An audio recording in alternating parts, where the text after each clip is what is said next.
안녕하세요, 여러분. 월톡톡 호주 워홀 온라인 설명회에 발표를 맡게 된 워홀프렌즈 14기 호주 멘토 이수빈입니다.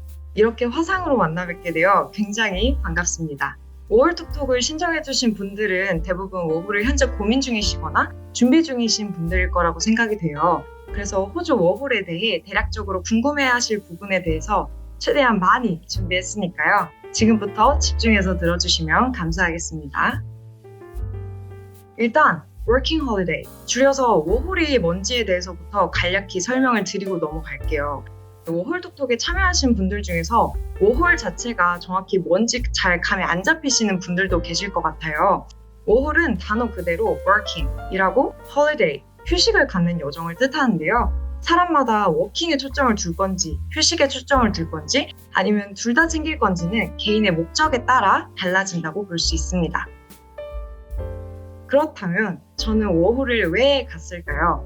대부분은 영어 실력 향상, 돈 모으기, 아니면 경험 쌓기, 보통 이렇게 세 가지 이유 중에서 한 개 이상을 워홀의 목적으로 꼽는데요.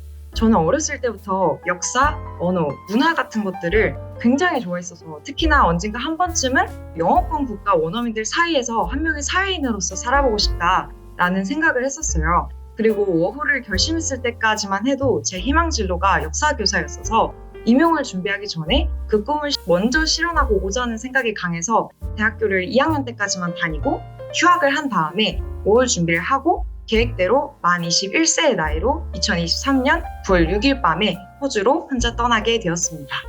왜 국가는 호주로 정했냐고 물어보신다면 저는 호주였기 때문에 워홀을 가고 싶었어요. 저는 호주에 이민을 가신 유튜버 혜주님의 오래된 팬인데요. 혜주님의 영상을 오랫동안 보면서 호주의 풍경에 점차 매료되었고 또한 호주 워홀러로 활동하셨던 유튜버 TV조씨님들의 영상을 보면서 외국에서 워킹홀리데이라는 비자로 다양한 일경험도 쌓고 세계 각국에서 온 외국인들과 많은 추억을 쌓는 모습을 보면서 나도 한 번쯤은 저렇게 살아보고 싶다라는 생각을 했었어요.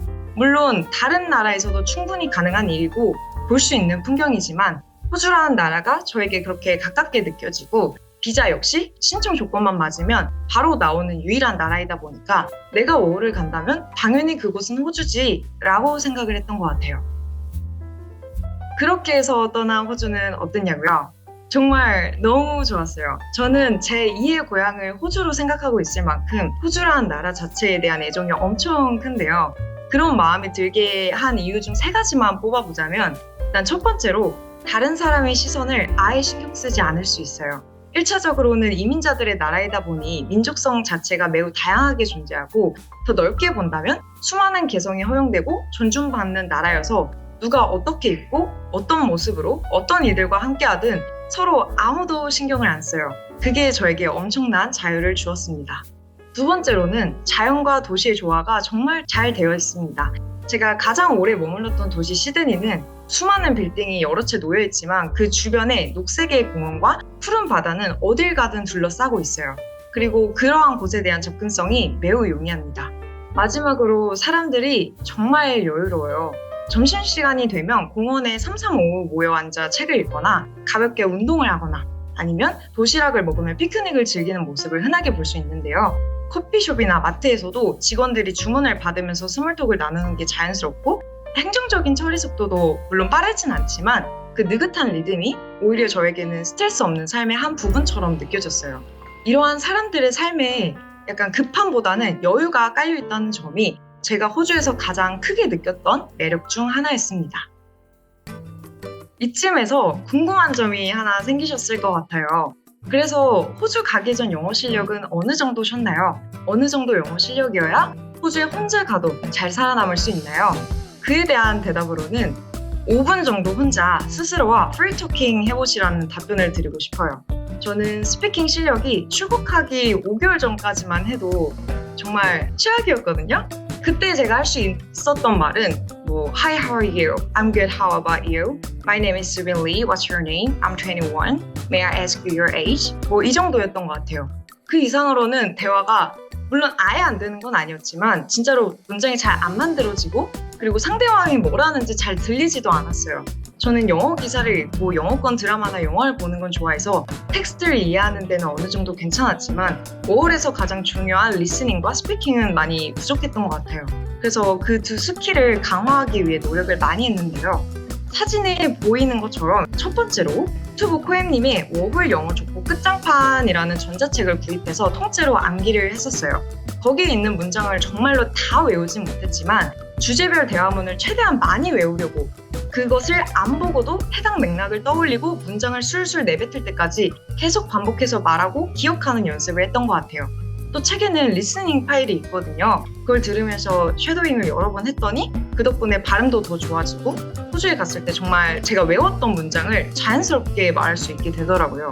두 번째로는 외국인과 실시간으로 문자와 통화하는 것이 가능한 어플 헬로톡을 사용했었는데요. 방금 말씀드린 것처럼 헬로톡에서는 카카오톡처럼 외국인들과 1대1 실시간 채팅 혹은 통화가 가능하고 인스타 실시간 라이브처럼 보이스룸을 한 명이 열면 다른 사람이 들어와서 듣거나 아니면 화면상 무대 위로 올라와서 같이 대화를 할 수도 있어요. 저는 1대1 실시간 채팅과 보이스룸을 적극적으로 활용했었는데요. 매일 아침, 점심, 저녁으로 헬로톡에 들어가서 외국인 친구들과 연락을 하면서 라이팅 스킬을 늘리고 밤에는 헬로톡 보이스룸을 랜덤으로 들어가서 무작정 못하는 영어로 대화하면서 담력도 기르고 아직도 영어로 말 잘하지 못하는 나 자신에 익숙해지는 연습을 하고 그러면서 스피킹 실력을 조금씩 늘려나갔던 것 같아요. 세 번째로는 독자들의 고민에 따뜻하고 솔직한 조언을 해주는 미국의 유명한 인생 상담 칼럼인 Dear Abby 읽기를 거의 매일 했는데요. 이 칼럼은 주제가 다양하고 대체로 도파민을 자극하는 내용들이 많이 있기 때문에 읽는 것 자체가 일단 정말 재밌고요. 그리고 칼럼에서 사용되는 어휘나 문장 표현력이 굉장히 깔끔하고 일상과 맞닿아 있기 때문에 모르는 단어나 제가 따로 써먹고 싶은 문장들을 디어 에비를 읽는 날마다 블로그에 정리해서 글을 올렸었습니다. 그런 식으로 리딩과 라이팅 스킬을 공략했던 것 같아요. 이렇게 해서 총 3가지 방법으로 영어를 독학했는데요. 말씀드린 모든 방법이 reading, listening, writing, speaking 이 4가지 영역과 모두 연결되어 있거든요. 그래서 딱 이 3가지만 3-4개월 동안 거의 매일 반복하고 호주에 갔는데 저를 만나는 외국인마다 저보고 영어를 정말 잘한다고 그런 말씀들을 해주셨었어요. 그렇다면 호주에 가서는 영어 공부를 어떻게 하는 게 좋을까요? 이 부분에 대해서는 정말 자신 있게 말할 수 있습니다. 여러분, 공부에 대한 강박관념은 이제 버리시면 돼요. 호주에 가면 영어 공부할 시간이 많지 않고요. 있다고 해도 공부가 잘 되지 않으실 거예요. 그래서 호주 가서부터는 어떤 마인드로 영어 공부하는 걸 추천드리냐면 제가 앞에서 언급드린 3가지 영어 공부법 있잖아요. 그걸 살짝만 변형해 주시면 돼요. 일단 스피킹의 경우 호주 가셨으니까 실제로 영어 쓸 일밖에 안 남았잖아요. 그때 영어로 말이 안 나오는 순간이 정말 많을 거예요. 그 순간들을 기억하고 있다가 그 상황에서 벗어날 때마다 각자 쓰시는 기록 어플 있잖아요. 메모장이라든지 아니면 카톡 나와의 대화창이라든지 저의 경우 노션이 그런 역할을 하는데요. 그런 기록 어플에 그것들을 다 써놓으세요. 어떤 상황에서 어떤 말이 나오지 않았는지 그리고 하루가 가기 전에 그 상황에서 어떤 말을 했어야 했는지를 챗GPT한테 싹 다 물어보세요. 그러면 정말 자연스러운 대화문이나 문장을 알려주거든요. 더블체크 차원에서 GPT가 알려준 문장을 구글에 검색하셔서 정보량이 많이 나오는지도 확인해 보시고요. 이렇게 해서 알게 된 문장들을 대화 주제별로 카테고리를 나눠서 정리하시고 외우세요. 그리고 다음에 똑같은 상황이 왔을 때 외운 문장을 속도가 느리더라도 꼭 다 말해보세요.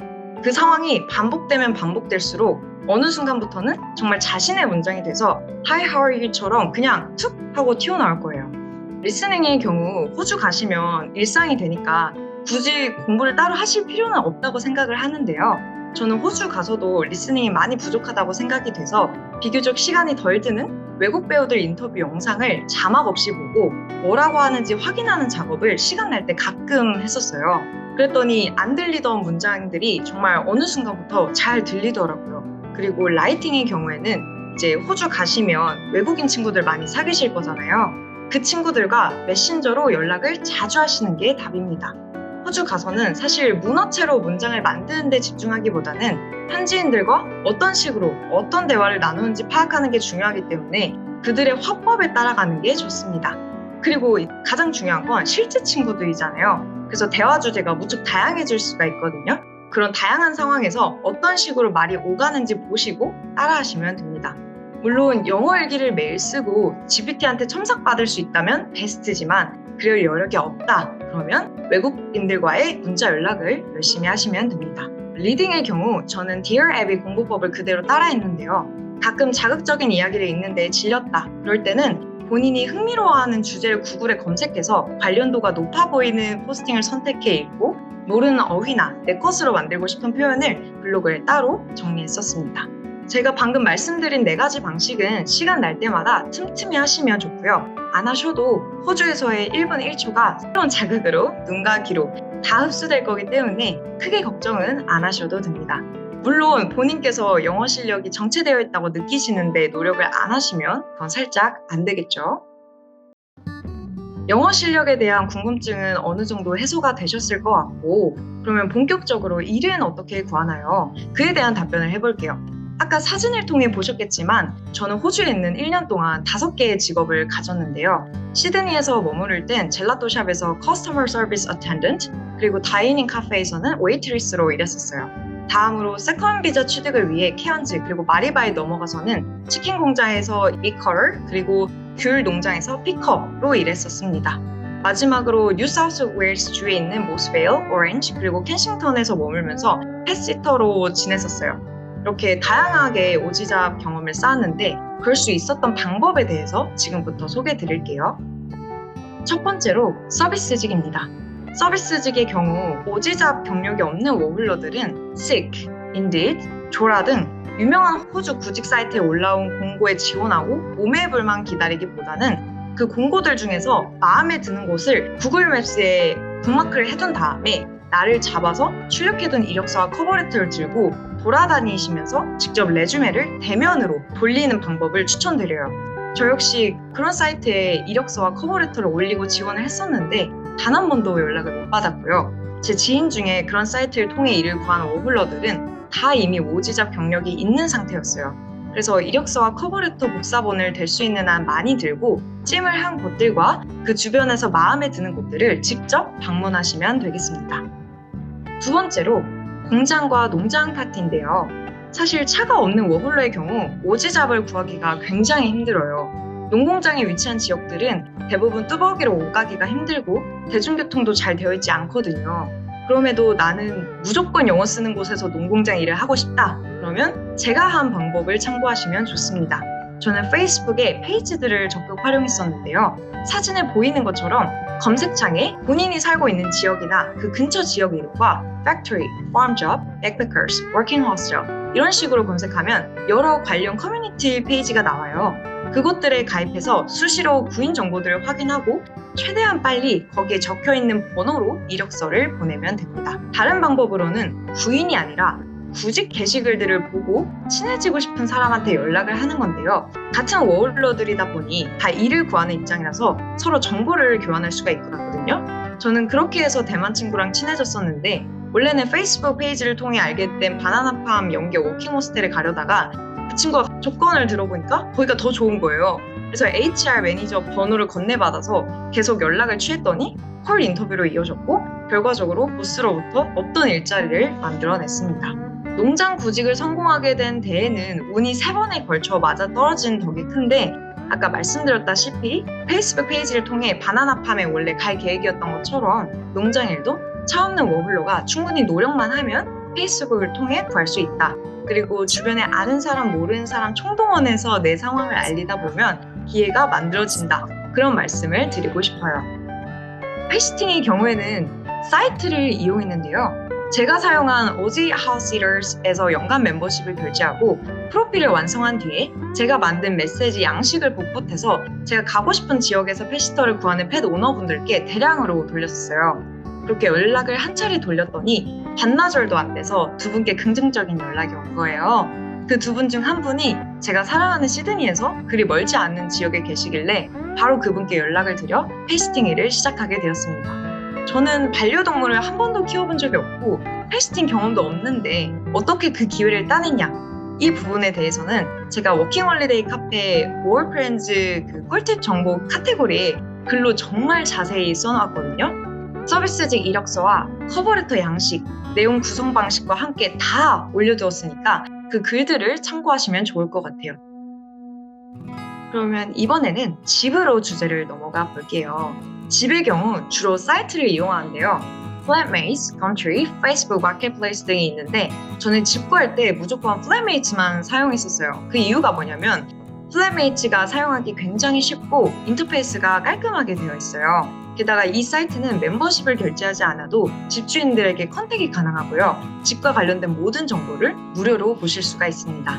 저는 자기소개서를 한번 때로 보내면 집주인들한테 인스펙션 보러 오라는 답장을 꽤 많이 받았었는데요. 그때 제가 쓴 자기소개서는 시간 관계상 워홀 프렌즈 꿀팁 정보에 아주 상세한 꿀팁과 함께 글을 올릴 예정이니까 시간 나실 때 확인해 보시면 좋을 것 같습니다. 그러면 이번에는 친구를 어떻게 사귀는지에 대해 말씀드릴게요. 이거는 외향인이냐 내향인이냐에 따라 접근 방법의 난도가 달라질 수 있는데 저는 사람을 굉장히 좋아하는 극외향인에 가까워서 친구 사귀는 게 사실 어렵진 않았거든요. 제가 사귀었던 방법들을 소개해 드릴게요. 먼저 가장 빨리 친해질 수 있는 하우스메이트가 있는데요. 호주에 워홀을 갈 경우 대부분 하우스나 플랫에서 많은 사람들과 한 집을 공유하기 때문에 집에 있는 동안 틈틈이 하우스메이트들과 얘기를 나누고 같이 밥을 먹고 시간 나면 같이 놀러도 가고 했었습니다. 두 번째로는 같은 직장에서 일하는 코워커들인데요. 일하다 보면 자연스럽게 유대감도 쌓이고 바쁜 시즌에는 전회까지 형성이 되거든요. 그래서 이렇게 친해진 코워커들과 한가할 때 대화도 자주 나누고 그러면서 번호 공유도 하고 약속도 잡고 그렇게 밖에 나가서 만나는 친구로까지 인연을 발전해 왔어요. 세 번째로는 미덥을 이용해서 만나는 방법이 있는데요. 제가 참가한 것 중에서는 여자 워홀러들끼리 만나는 미덥도 있었고 그리고 언어 교환 미덥도 있었는데요. 새로운 인연을 쌓고 싶을 때 이용하면 좋은 방법입니다. 이거는 호주 가시면 미덥 어플을 까시면 되고 네 번째로는 스트리트, 거리를 이용하는 건데요. 이게 대체 무슨 소리인가 싶으실 텐데 말 그대로 거리에서 친구를 사귀는 거예요. 저는 실제로 아침에 근무를 하러 가는 길에 신호등 바뀌는 걸 기다리다가 옆에 서 있는 사람이랑 스몰톡을 하는데 그 사람도 같은 쇼핑몰에서 근무를 한다고 해서 같이 출근 직전까지 얘기하다가 번호를 공유하고 그 다음에는 그 친구 집에서 놀았었거든요. 호주 가면 스몰톡 많이 하실 텐데 특히 저처럼 길거리에서 스몰톡 하는 걸 즐기신다. 그러면 이렇게도 친구를 사귈 수 있다는 걸 알아두시면 좋겠습니다. 그 외에도 지인의 지인으로 만난 친구와 더 친해질 수 있고 호스텔 하우스키퍼와 친해져서 친구가 될 수도 있는 등 친구를 만드는 방법은 정말 다양하거든요. 그래서 열린 마음으로 호주 생활을 하시면 친구는 마음 먹는 만큼 사귀실 수 있습니다. 물론 깊은 대화가 가능하려면 영어 공부를 미리 다양한 주제별로 많이 해두셔야겠죠. 그 밖에도 워홀에 가면 어떤 것들을 할 수 있는지에 대해 말씀드리고자 하는데요. 저는 첫 번째로 정착했던 집에서 가장 친하게 지냈던 일본 친구와 타즈메니아 여행을 4박 5일로 다녀왔었고 워홀 하는 동안 길거리 축제나 마켓이 열리면 시간 날 때마다 참여해서 구경했었어요. 그리고 클래스패스라는 운동 클래스 어플이 있는데 이걸 이용해서 동네 여기저기를 오가며 필라테스, 댄스, 줌바, 공중 해먹, 헬스 되게 다양하게 운동 수업을 듣기도 했었고요. 근데 사실 많은 것들이 그때마다 직접 찾아보거나 아니면 지인들로부터 들은 정보로 하게 된 것들이었어서 워홀을 알차게 즐기기 위해서는 워홀 진행 중에도 계속해서 새로운 정보를 찾는 습관을 들이는 게 가장 중요한 것 같습니다. 마지막으로 워홀 다녀온 지금은 워홀 다녀온 것에 얼마나 만족하세요? 라는 질문에 답을 드리면서 월톡톡 발표를 마무리하도록 하겠습니다. 제 대답은 두 팔 벌려 YES입니다. 호주에서 수많은 우여곡절과 시행착오를 거쳐 저만의 길 만들어낸 경험은 앞으로 제가 어떤 일을 하든지 자신감을 갖고 도전할 수 있게 해주고 그리고 그 어떤 결과에도 겸허히 받아들이며 또다시 앞으로 나아갈 수 있게 해주었어요. 그래서 저는 나중에 기회가 된다면 뉴질랜드, 캐나다, 영국에도 워홀을 갈 의향이 있거든요. 여러분들도 워킹홀리데이 비자를 통해 여러분 인생에 어쩌면 가장 값질 시간을 만들어 보시는 게 어떨까요? 결코 장밋빛 이야기로만 채워지진 않겠지만 적어도 여러분들이 예상치 못할 눈부신 경험들을 많이 하실 수 있을 거라고 자신합니다. 저희 워킹홀리데이 카페에 오시면 보다 자세한 워홀 꿀팁과 경험담들을 들으실 수 있으시니까요. 시간 날 때 한번 놀러 오세요. 지금까지 워홀프렌즈 14기 호주 멘토 이수빈이었고요. 발표 들어주셔서 정말 감사합니다.